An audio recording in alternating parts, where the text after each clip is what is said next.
We're going to be telling you what you can find at your time of the year around the country. Today we're looking at the average back garden. And here's what wildlife expert Billy Flynn found at his friend's place.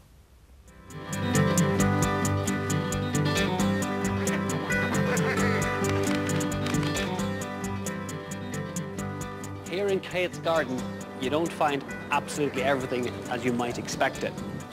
Irish people are very, very good at feeding birds. We tend to feed them the right things at the right time of year. And what we often neglect to do, though, is to give them water for drinking and for bathing.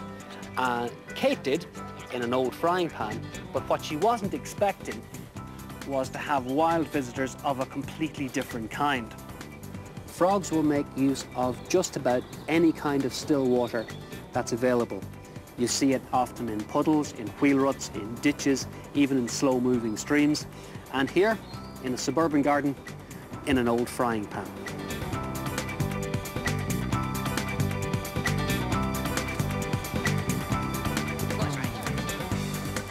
Here at the back of the garden, it's starting to look a bit like a woodland. And evidence for this is this flower here, the lesser celandine. We have still the flower, but in a very unusual leaf structure is the woodruff just behind it. And right in the back, you have one of the sweetest flowers. It's the violet. Hedgehogs are known to frequent warmer habitat spaces in your garden. So to allow that to be hospitable, what she's done is she's piled up a load of logs here so that the hedgehogs actually have a run between the vegetation and the corner of the shed and the rest of the garden and on into other gardens. Here, under this shed, mammals, including hedgehogs and foxes, have been known to make their home, both passing underneath this into other gardens, but also actually rearing young here at the bottom of the garden.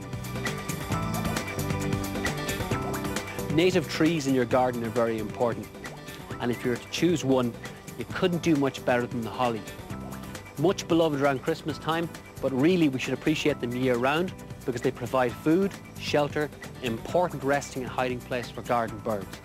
So, if you love birds, have a holly tree. Something as simple as leaving a space in a wall, or as you can see, a gap under a fence like this can be very, very important. This allows wild mammals a chance to get from one garden to the next. Don't hem in wildlife into your garden. It's not yours. Allow it to roam.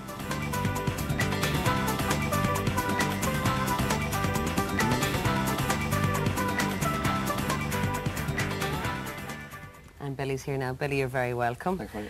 That's a fabulous garden that Kate has. Who knew there was, so much going on when you look out the back window? How representative, though, is her garden of the average back garden in the country? Well, it has to be said that she has made some efforts to make it wildlife friendly. But the good news for the lazy gardener out there is that means less work. Leaving space for wildlife means you don't mow every single bit.